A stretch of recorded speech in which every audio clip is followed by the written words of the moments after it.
hlas, Ježiš nám odpúšťa a viac, strácam hlas, pre Ježiša odplatí sa. Žiari nám, koľký si zakrývajú svoju tvár, koľký žijú v tmách, blúdia v prázdnotách, nech môžu opustiť beznádej dní. Tak poďme, bratia a sestry, nech sme všetci priateľmi, spolu môžeme stáť proti búrkam a do srdc plných tmy povoláme svetlo dní. Svieť svetlo v tmách, soľ zeme daj nám, mračná sa rozplynú, keď príde láska k nám. Svieť svetlo v tmách, Pán je ním sám. Z nás Božou žiarou, jeho svetlo svieti každý deň aj vám.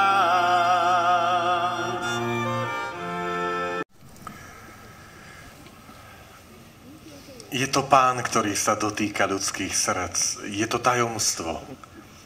Mne napadá teraz taká krátka myšlienka, ako prinútiť slnko, aby ráno vyšlo.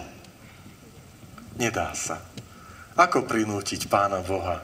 Som neveriaci a chcem, aby som bol veriaci. Nedá sa. A odpoveď je, takže teda nič sa nedá robiť? Ale dá.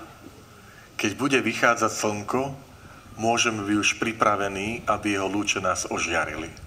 Čiže moja odpoveď pre toho človeka, že nie som veriaci, buduj ľudskosť. To je prvý predpoklad. Tu aj pani psychologička povedala, že tá milosť Božia predpokladá najprv tú našu ľudskosť, tú ľudskú prirodzenosť.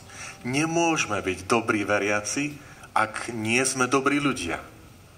Čiže tá dobrota ľudská je tým otvoreným srdcom alebo tými otvorenými dverami, aby tie lúče Božie si potom prešli aj do tej viery.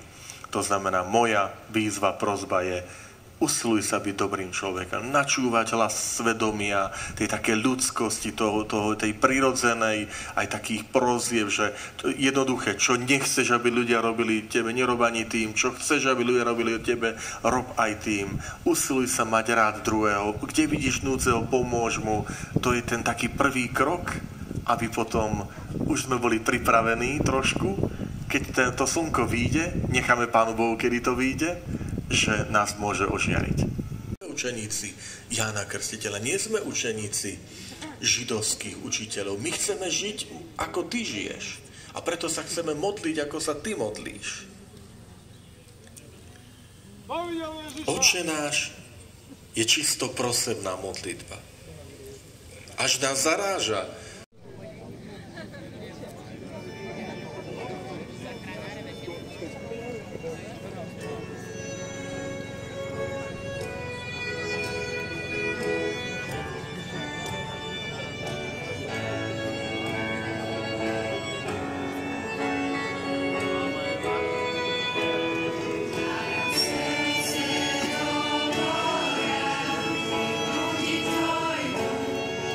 Ľudí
Jeszcze chwilę, nie wiem co to będzie.